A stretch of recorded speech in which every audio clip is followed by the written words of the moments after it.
오늘도 주의 전에 올라오신 여러분을 주님의 이름으로 환영하고 축복을 드립니다. 하나님께서 우리 교회를 너무나 사랑하셔서 귀한 목사님 모시고 부흥사경회를 할 수 있는 은혜를 베풀어 주셨습니다. 하나님의 은혜에 감동되어서 감사의 눈물, 감격의 눈물도 흘리기도 하고, 하나님의 사랑에 너무나 감사해서 한박 웃음을 활짝 짓기도 하고, 또 하나님께서 우리의 삶 속에 주신 은혜가 너무나 크고 너무나 중한데 나는 그러한 은혜에 보답하는 삶을 살지 못함으로 말미암아 하나님 앞에 사죄의 눈물도 흘렸습니다. 저도 사경의 내내 눈물과 웃음으로 함께했던 가슴 벅찬 순간이었습니다.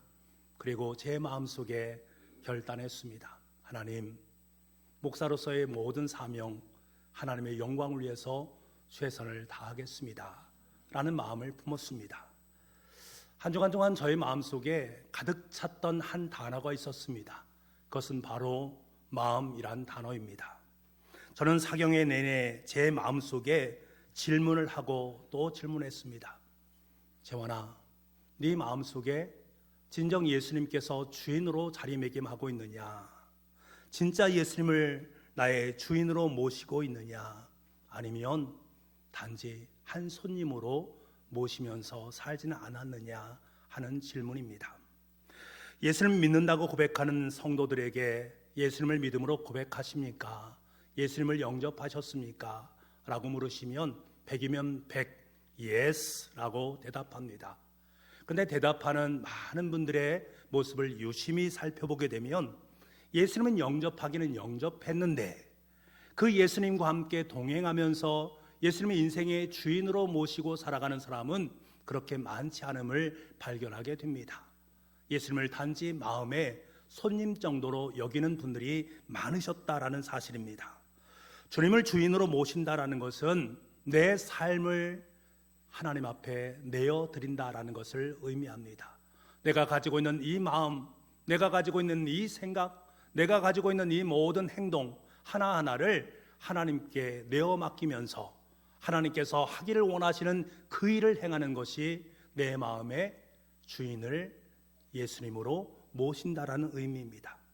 그런데 마음을 주님께 드리는 것을 몹시 우리는 어려워하는 삶을 보게 됩니다.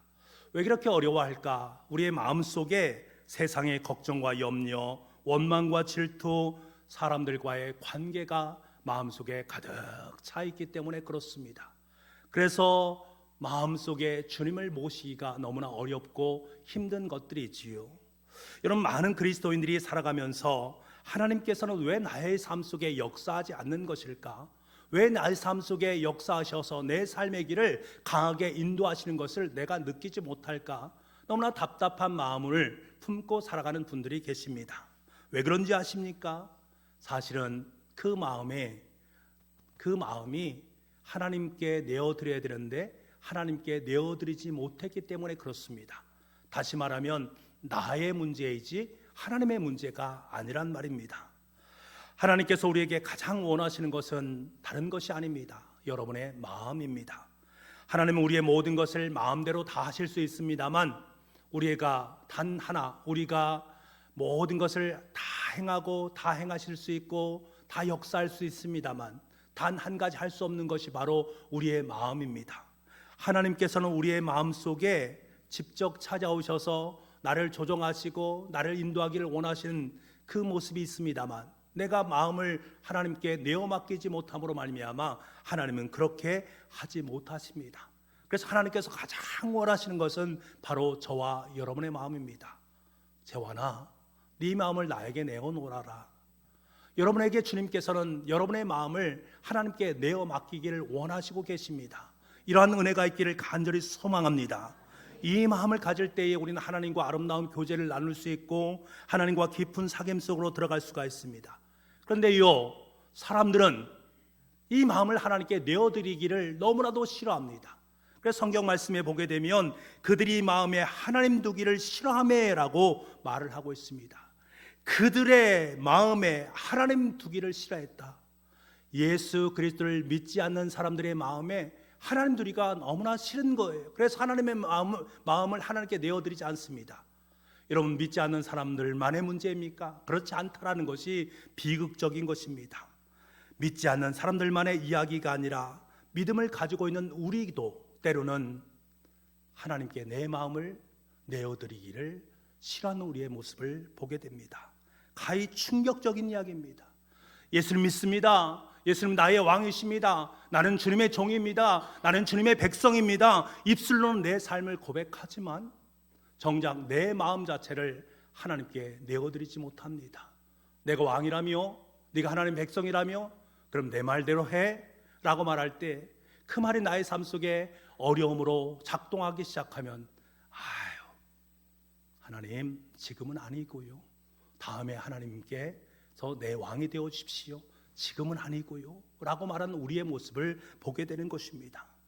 그러면서 그 마음에 사탄이 좋아하는 걱정과 근심, 미움과 시기, 원망과 불평, 열등감으로 가득 채워가게 되는 것입니다. 주님은 단지 손님에 불과합니다. 손님은 우리와 영원히 살 수 없습니다. 언젠가는 떠날 수밖에 없는 것이 손님 아니겠습니까? 영원히 함께 살아갈 수 없는 것이 손님입니다. 손님은 들락날락 할 수 있는 것이 손님 아니겠습니까? 사경의 내내 하나님께서 제 마음속에 물으신 것이 바로 그것입니까? 하나님, 내 삶의 중심 속에 하나님이 살아계시는가? 혹여라도 내 삶의 자리 속에 하나님을 손님으로 모시면서 살아가는 그 마음은 없었던가? 내 삶이 하나님의 삶이다, 하나님께 원하시는 하나님의 자녀다 라고 말을 하면서 하나님께 내 모든 것을 내어 맡기지 못하는 나의 염려와 걱정, 육신의 정욕과 안목의 정욕과 이생의 자랑 속에 내 마음을 쓰고 있는 모습은 아닌가 하는 것입니다. 그래서 다시 한번 하나님 앞에 철저하게 고백을 하게 되었습니다. 주님, 제 마음의 주인은 주님이십니다. 주님은 손님이 아니라 바로 나의 주인이십니다. 나의 마음을 주님께 드립니다. 주님 받아 주옵소서. 제가 이렇게 고백하고 또 고백했습니다. 여러분, 이것은 단지 저만의 고백이 아니라는 것을 저는 확신합니다. 사경의 기간을 통해서 주님과 함께 동행하면서 하나님의 교회, 주님께서 원하시는 교회가 되기 위해서 함께 기뻐하며 감격했던 그 시간들, 마음속에 공통적으로 품었던 생각과 다짐이 내 마음을 하나님께 내어드립니다. 주님, 내 마음에 들어오셔서 은혜를 베풀어 주시고 또 주님의 거룩한 사명을 감당할 수 있는 은총을 허락하여 주옵소서. 저만 드린 것이 아니라 여러분도 그러한 고백을 드린 줄 믿습니다. 그래서 이 시간 다시 한번 고백하기를 원합니다. 다시 한번 우리 옆 사람과 함께 결단하기를 원합니다. 제 마음의 주인은 주님이십니다. 제 마음을 주님께 드립니다. 주님 받아 주옵소서. 아멘. 아멘. 예수님의 일생을 돌아보면 크게 두 부분으로 나눌 수 있습니다. 전반부와 후반부 말입니다. 그런데 오늘 본문의 말씀은 전반부와 후반부를 나누는 가장 중요한 핵심적인 본문의 말씀입니다. 예수님께서는 공생의 전반부에 대부분 갈릴리 지방에서 활동을 하셨는데, 이 활동할 때의 사역의 대부분은 이적과 기사를 일으켜서 사람들을 치유하시는 치유사역에 많은 부분을 할애하셨습니다. 그리고 치유사역과 동시에 함께 이룬 것이 하나님 나라의 복음을 전하는 것이었습니다. 예수님께서 이적과 기사를 일으키게 되면 언제든지 그 주변에는 많은 무리들이 따라다니게 되어 있습니다. 어느 시내나 막론하고 이적을 행하는 사람이 있으면 그 이적을 행하는 사람을 추종자 삼아서 추종하는 사람들이 그를 따라다니게 되어 있고, 그 주위에는 많은 무리들이 형성되어집니다. 예수님께서는 가시는 곳마다 병에 걸린 환자들을 치유하시고 귀신 들린 사람을 온전케 만드셨습니다. 당시에 이 사람들을 치유할 수 있는 전문적인 병원 자체가 그리 많지 않았기 때문에 많은 사람들이 예수님께 나와서 치료받기를 원하셨습니다. 이로 말미암아 많은 사람들이 예수님께 나올 수밖에 없었고, 예수님 곁에는 늘 항상 많은 군중들이 모여들었습니다. 그런데 중요한 것은 예수님께서 왜 치유를 하셨느냐 하는 것입니다. 예수님의 목적은 병든 사람을 치유하는 데 있지 않았습니다. 예수님의 진정한 목적은 병든 사람의 마음속에 하나님 나라의 복음이 품겨지기를 원하셨습니다. 이적과 기사는요, 많은 사람을 모을 수 있는 수단에 불과했지만 정말 중요한 목표는 그들의 심령 속에 하나님 나라의 복음이 심기워지는 것입니다. 이러한 전반기 예수님의 사역을 한마디로 요약하면 이적을 구하지 마라, 대신에 네 마음속에 하나님 나라를 품어라, 이 말로 요약을 할 수가 있습니다. 재환아, 우리 사랑하는 청주 북부교회에 속한 모든 교우들이여, 이적과 기사에 만족하지 말고 눈물과 감동으로 모든 것을 마감하지 말고 내 마음속에 하나님 나라를 품어라, 하나님 나라를 품어라. 이것이 바로 주님께서 우리에게 원하시는 바입니다. 여러분, 당시에 예수님을 만나고 예수님께 치료를 받고 예수님께 하나님의 나라의 복음을 들은 사람들은 많이 있었습니다. 그리고 많은 사람들이 예수님을 따라다녔습니다. 그런데 문제는 이 무리들이 예수님을 통해서 이적과 기사를 경험하고 감동하고 감격하고 눈물을 흘렸습니다만 정작 가장 중요한 하나님 나라에는 눈을 뜨지 못했다라는 사실입니다. 눈으로 보이는 이적과 기사에는 지대한 관심이 있었습니다만 눈에 보이지 않는 하나님 나라에는 관심 없음, 무관심이었습니다. 여러분, 사람들이 어떤 사람을 추종할 때는 그 사람이 나에게 어떤 혜택을 주는가 하는 것에 관심이 집중합니다. 아무런 유익이 없는데도 괜스레 그 사람을 따라다니는 사람은 그렇게 많지 않습니다. 이런 사람들의 특징은 내가 추종하는 그 사람이 어려움이 당하거나 아니면 혜택이 사라지게 되어지면 바로 등을 돌리게 되어 있습니다. 예수님도 많은 무리들이 그를 따라다녔습니다. 그런데요, 예수님의 삶 속에 어려움이 있고 고난이 다가오게 되어지자, 그들의 인생 속에 혜택이 사라지게 되어지자 하나 둘씩 예수님께 등을 돌리고 예수님을 떠나게 됩니다. 예수님의 12제자만 남겨지는 경우도 있었단 말입니다. 왜 이런 일들이 일어나게 되는가? 그들의 관심의 대상은 하나님 나라에 있는 것이 아니라 이적과 기사에 있었기 때문입니다. 다시 말하면 하나님 나라를 품에 품지 못했기 때문입니다. 예수님께서 우리에게 목 놓아서 하나님 나라를 선포하고 하나님 나라를 마음에 품고 하나님 나라 백성답게 삶을 살아가라 라고 계속해서 말을 했음에도 불구하고 예수님의 그 가르침이 중요한 것이 아닙니다. 예수님께서 나에게 주신 혜택, 이적과 기사가 중요한 것이지 그 가르침, 하나님 나라가 중요한 것이 아니었습니다. 그러니까 주님께서 어려움이 닥쳤을 때에 전부 다 등을 돌리고 다른 곳으로 각자의 길을 걸어가게 된 것입니다. 여러분, 예수님께서는 자신을 따르는 무리가 중요한 것이 아니었습니다. 예수님께서 정말 중요한 것이 무엇인가 하면 하나님 나라를 마음에 품고 예수님을 따라서 예수님을 길을 걷는 제자들을 원하셨습니다. 무리를 원하신 것이 아니라 제자들을 원하셨습니다. 여러분, 무리들은 사실은요, 구경꾼들입니다. 구경꾼들은 재미있는 일이 벌어지거나 나에게 혜택이 있을 때에는 모여들게 되어 있습니다. 자신에게 조그만 해가 된다면 그 모여든 사람들은 다 흩어지게 되어 있습니다. 당시에 예수님을 따르던 무리는 대부분 자신의 이익을 쫓아 살아가는 구경꾼들이었습니다. 그러니까 모이기는 쉬웠습니다만 흩어지기도 너무나 쉬웠다라는 거예요. 예수님께서는 자신에게 남겨준 12제자를 데리고 이제 빌립보 지방에 가게 됩니다. 가이사랴 지방에 가서 가게 됩니다. 이곳은 갈릴리 지역의 북쪽 지역에 있는 곳인데 예수님의 소문이 그 먼 곳까지 아직 닫아들이지 않은 그러한 상황 속에 있었습니다. 예수님이 이제 무리로부터 벗어나서 조용히 제자들에게 후반기 사역에 대한 부분을 함께 의논하기를 원하셨습니다. 이곳에서 주님께서 제자들에게 물으십니다. 사람들이 나를 누구라 하더냐? 사람들이 나를 누구라 하더냐? 다시 말하면 이 사람들은 무리들을 의미합니다. 기사와 이적을 쫓아서 살아갔던 사람들, 자신에게 혜택만을 위해 따라갔던 그 사람들, 무리들을 의미하는 말입니다. 그리고 제자들에게 물으십니다. 그러면 너희는 나를 누구라 하느냐? 이때 베드로가 대답합니다. 주는 그리스도이십니다. 그리스도는 메시아를 가리키는 헬라 말입니다. 메시아란 말은 기름 부음 받은 자를 의미한다. 당시의 유대인들에게 있어서 이 메시아라는 것은 제가 누차 말씀드렸지만 로마의 압제에서 이스라엘 민족을 해방시키고 이스라엘 민족을 회복시킬 사람이 바로 메시아였습니다. 베드로도 같은 마음을 품었습니다. 베드로가 그동안 예수님과 함께 동거동락하면서 유대인들이 품었던 메시아상, 이분이야말로 우리의 삶 속에 오셔서 로마의 압제에서 우리를 해방하시고 이스라엘 민족을 해방시키실 그분, 그래서 이분이 메시아다라고 지금 고백을 하고 있는 것입니다.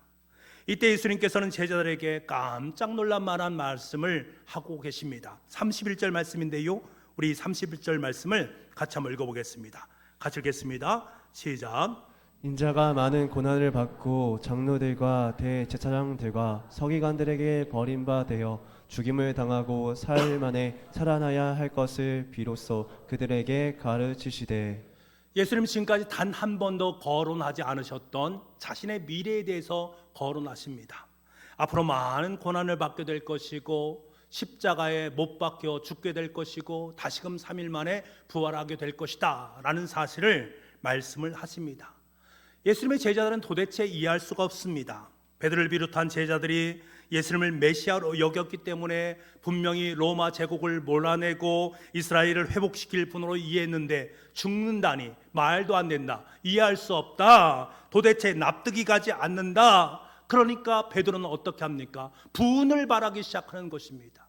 나에게 들어올 이득, 내가 취해야 될 혜택, 그것들이 사라진다라고 여기니까 분노가 일어나기 시작합니다. 32절입니다. 드러내놓고 이 말씀을 하시니 베드로가 예수를 붙들고 항변하며. 여러분, 베드로는 단단히 화가 나 있습니다. 메시아로 오실 분이 죽으신다라는 말도 안 되는 것을 지금 예수님께서 말씀하시니 항변할 수밖에 없는 거지요. 항변한다라는 말은 꾸짖는다라는 말입니다. 예수님의 말씀에 베드로가 도리어 책망하면서 꾸짖는다는 거예요. 무슨 말입니까? 아니, 이대로 가면 메시아 왕국이 도래함으로 말미암아 우리에게 주어진 혜택과 이득이 얼마나 크고 놀라울 것인데 당신이 죽는다니 말이나 되는 소리인가? 그런 말 입 밖에도 내지 마십시오. 지금 이야기하고 있는 것입니다. 도리어 예수님을 책망하지요. 그런다 예수님은 베드로를 꾸짖으십니다. 사탄아, 내 뒤로 물러가라. 네가 하나님의 일을 생각하지 아니하고 도리어 사람의 일을 생각하는도다. 기가 막힌 말 아닙니까? 베드로가 급기 사탄으로 변해 있는 모습을 보게 됩니다. 왜 이렇게 말씀하신 것입니까? 주님은 지금 제자들에게 극약 처방이 필요한 순간이라고 여겼던 것입니다. 지금 예수님께서 말씀하시는 것은 무엇입니까? 지금까지 나의 이적과 기사를 쫓아 따라갔던 그 무리들과 지금 메시아됨, 유대인들이 생각하는 메시아됨을 쫓아 살아가는 너희들과 무슨 차이가 있느냐? 무리들과 지금 나와 함께하고 있는 너희들과 무슨 차이가 있느냐? 무리들도 너희들도 하나님께서 보내신 하나님의 일을 생각하지 아니하고 사람의 일, 무리들의 일, 유대인들의 메시아의 그 일을 생각하는 그 사람들 다 같은 것이다. 그 사람들은 진정한 나의 제자가 될 수 없다라고 말씀하고 계신 것입니다. 그 다음 예수님은 제자들과 무리들을 함께 불러놓고요, 사람의 일이 아니라 하나님의 일에 대해서 가르치기 시작합니다. 그것이 바로 34절 말씀입니다. 우리 34절 말씀 같이 한번 읽겠습니다. 시작. 무리와 제자들을 불러 이르시되 누구든지 나를 따라오려거든 자기를 부인하고 자기 십자가를 지고 나를 따를 것이니라. 아멘. 지금 주님께서 뭐를 말합니까? 무리들을 따라다니는 구경꾼의 삶을 더 이상 살지 말라. 구경꾼의 삶이 아니라 진정한 예수님의 제자의 삶을 살아가야 되지 않겠느냐? 그것을 우리에게 지금 말씀하고 계십니다. 더 이상 이적과 기사를 보기 위해 몰려드는 무리가 되지 말고 더 이상 자신의 뜻으로 메시아를 섬기는 우를 범하지 말고 주님의 십자가를 지고 주님을 따르는 참된 제자가 되거라 라고 우리에게 요청하고 계십니다. 여러분, 우리가 인생을 살아가면서 누구를 추종하며 살아가느냐 하는 것은 대단히 중요합니다. 여러분, 과연 지금까지 삶을 살면서 누구를 추종하고 무엇을 추종하고 살아가셨습니까? 요즘에 아이들과 트롯 가수들, 스타들이 즐비한 것을 보게 됩니다. 그리고 사람들은 그들에게 열광을 하게 됩니다. 그들을 추종하면서 그들을 따르는 무리들이 참 많습니다. 수천 명이 되는 사람들이 그들의 쇼를 보기 위해서 함께 모여듭니다. 하지만 우리는 알고 있습니다. 그것은 구경꾼에 불과하다라는 사실을 말입니다. 예수님은 당시의 스타였습니다. 그래서 그를 추종하고 따르는 무리들이 너무나 많이 있었습니다. 하지만 그들은 결정적인 순간에 구경꾼들로 돌변해 있습니다. 이들은 예수님을 따르긴 합니다만 전적으로 자신의 필요에 따라서 예수님을 따릅니다. 지금 내가 예수님이 필요하니까, 내가 예수님을 원하니까 예수님을 따르는 것입니다. 예수님께서 원하시는 십자가의 길, 예수님께서 원하시는 하나님의 일, 그것이 중요한 것이 아닙니다. 사람의 일, 내가 원하는 그것을 따라서 예수님을 쫓아갑니다. 예수님께서는 고난의 종으로 십자가의 길을 통해서 인류를 구원하실 원대한 소망과 계획을 가지고 제자들에게 나를 따라와서 나의 십자가를 짊어지고 나와 함께 이 구원의 계획을 이루자라고 요청하고 있는데, 구경꾼들은 꿈쩍도 하지 않습니다. 각자 제 길로 자신의 뜻을 쫓아서 다시금 또 다른 구경꾼의 삶을 살아가게 됩니다. 사랑하는 여러분, 주님께서 우리에게 원하시는 것은 자기를 추종하는 구경꾼이 아닙니다. 여러분이 구경꾼이 되어서는 안 됩니다. 자신의 뒤를 따라 걸으면서 세상의 구원을 위해서 함께 일할 일꾼들, 제자들을 원하시고 계십니다. 저와 여러분이 바로 이러한 제자가 되기를 원합니다. 우리가 주님의 진정한 제자가 되기 위해서는 지금까지 내가 걸어온 그 길들을 한번 돌아볼 필요가 있습니다. 과연 그 길 도상에서 주님을 내 필요에 따라, 나의 마음에 원하는 그것에 따라서 주님을 바라보는 구경꾼의 삶을 살았는지, 아니면 주님의 십자가의 길을 올곧게 걸어가는 참된 제자의 인생을 살았는지를 다시 한번 돌아볼 필요가 있습니다. 여러분, 우리는 자신의 필요를 위해서 예수님을 찾는 사람들입니다. 반면에 제자는 자신이 주님을 포기하고 예수님의 마음에 영접하고 자신의 십자가를 지고 주님의 뒤를 따르는 사람들입니다. 다시 말해서 내 마음의 주인이 누구냐는 거예요. 무리의 주인은 자기 자신입니다.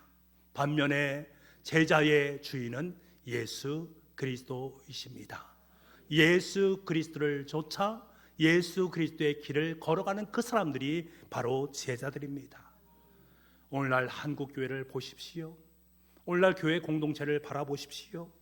불행하게도 많은 성도들이 무리들 속에서 여전히 구경꾼의 삶을 살아가는 모습들을 너무나도 많이 봅니다.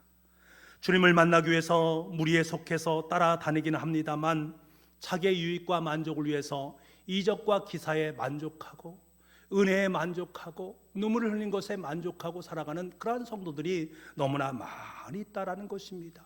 주님은 그 사람들에게를 향해서 구경꾼이라고 말씀합니다. 주일에 많은 사람들이 교회에 모이긴 합니다만 예배를 구경꾼의 모습으로 예배를 드리고 자신의 만족과 유익만을 위해서 예배에 만족하는 모습, 내 마음에 들면 좋은 예배다라고 말하고 내 마음에 들지 않으면 그것은 실패한 예배다라고 여기는 우리의 모습을 보게 됩니다. 많은 경우에 교회 부흥을 무리의 규모 정도로 놓고는 그 규모가 크면 교회는 성공했다, 부흥했다라고 말을 하면서 어떻게 하면 그 무리의 수를 더 많이 증가시킬까에 몸부림치고 있는 모습, 그리고 그것이 잘 되지 않으면 우리 교회는 안 돼, 우리 교회는 어쩔 수 없어, 우리 교우들은 어쩔 수 없어 실망하고 낙담하고 있는 우리의 모습, 이런 것을 바라볼 때마다 마음속에 공허함이 말 수밖에 없습니다. 저도 근본 부흥상영회를 개최하면서 마음속에 큰 부담감이 있었습니다.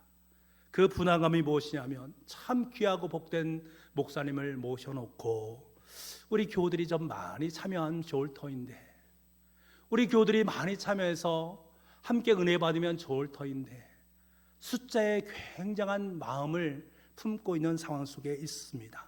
얼마나 그것이 제 마음속에 부담감이 되었으면 꿈에서도 그것이 계속 저를 힘들게 했던 경험이 지금 힘들게 했던 그러한 것들이 지금 생각이 납니다. 강사 목사님께는 죄송스럽게 만들지 말자, 하는 마음이 있었단 말입니다. 그렇다고 제가 뭐 다른 것에 기도를 하지 않았겠습니까? 저는 기도했습니다.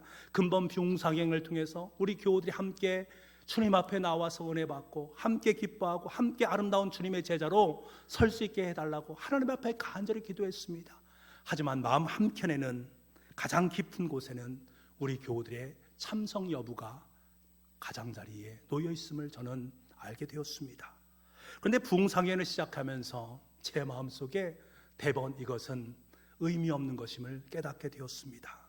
얘들아, 나는 북북 교우들이 모여서 구경꾼이 되는 것을 원하지 않는다. 비록 적은 수지만 그들이 진정한 나의 제자가 되어서 나의 뜻을 위해서 나와 함께 주님의 십자가를 짊어지는 그 사람들이 되기를 원한다. 구경꾼이 아니라 진짜 제자들이 모여있는 너의 교회를 원한다 라고 말씀하시는 주님의 음성을 저는 생생하게 들었습니다. 얼마나 목사님께, 하나님께 죄송스러웠는지 모릅니다. 너무나 죄송스러웠습니다. 그래서 마음속으로 다시 한번 고백했습니다. 주님, 이 목사가 먼저 은혜를 받아야 됩니다. 지금 은혜가 가장 필요한 사람 바로 저입니다. 제가 먼저 은혜 받고 제가 먼저 진정한 제자의 삶을 살게 도와주옵소서 하나님 앞에 간절히 기도했습니다. 그랬더니요, 이 부흥사경의 기간 동안에 얼마나 은혜가 되었는지 그냥 눈물이 계속 흘러내리는 것을 경험할 수밖에 없었습니다. 눈물만이 아니라 제 마음 중심 가운데 주님의 은혜, 주님을 위해 살자. 우리 교회 바로 이러한 주님께서 원하시고 기뻐하는 교회로 우리 교회를 아름답게 만들어가자. 그래서 좋은 교회, 거룩한 동행의 삶을 살아가자. 다시 한번 고백하고 결단할 수 있는 시간이었습니다. 여러분은 어떻습니까? 여러분은 구경꾼이십니까? 아니면 여러분 무리 속에 속한 구경꾼이십니까? 아니면 진정한 주님의 제자들이십니까? 혹시 여러분의 마음속에 조금이라도 그동안 나는 주님의 제자로서의 삶을 살아야 되는데 그렇게 살지 못하고 구경꾼으로 살았어. 나는 예배의 구경꾼으로 살았어. 섬김의 구경꾼으로 살았어. 주님의 제자로서의 삶을 살아야 되는데 주님께 무엇인가를 요구하고 무엇인가를 얻기 위해서 주님과 함께하는 삶을 살았어. 그것은 하나님께 원하시는 것이 아니구나 라는 것을 조금이라도 깨달았다면 다시 한번 결단하시기 바랍니다. 여러분의 마음 중심을 다시금 제자로 살아갈 것을 결단할 수 있기를 원합니다. 주님, 제가 그동안 무리 속에 구경꾼으로 살았습니다. 저를 도와주옵소서. 주님의 참된 제자로 살기를 원합니다. 주님께서 원하시는 주님의 십자가를 지기를 원합니다. 주님, 제 마음을 받아 주옵소서. 고백할 수 있는 우리가 되기를 원합니다. 우리는 지난주에 부흥사경을 통해서 좋은 교회, 거룩한 동행을 경험했습니다. 우리 교회가 좋은 교회가 되기 위해서는, 그리고 주님과의 거룩한 동행을 위해서는 더 이상 구경꾼이 되어서는 안 됩니다. 구경만 하는 사람이 되어서는 안 됩니다. 이제는 주님과 함께 주님을 따르는 주님의 제자들이 됩시다. 그러한 삶을 살아갈 때에 우리 교회는 좋은 교회가 될 수 있고 거룩한 동행의 삶을 살아갈 수 있습니다. 바라고 소망하는 것은 저뿐만 아니라 여러분 모두가 주님의 진정한 제자가 될 수 있기를 간절히 소망합니다. 우리의 마음 온통을 주님께 내어드릴 수 있기를 원합니다. 마음 중심에 예수 그리스도를 모시기를 원합니다. 하나님 나라를 위해서 살아갈 수 있는 저와 여러분 될 수 있기를 간절히 소망합니다. 이것에 주님, 그러한 삶을 살겠습니다. 아름다운 결단할 때 하나님께 우리 교회를 참된 제자들이 함께 제자의 삶을 살아가는 하나님의 역사가 꽃피는 하나님의 아름다운 청주 북북교회가 될 줄 믿습니다.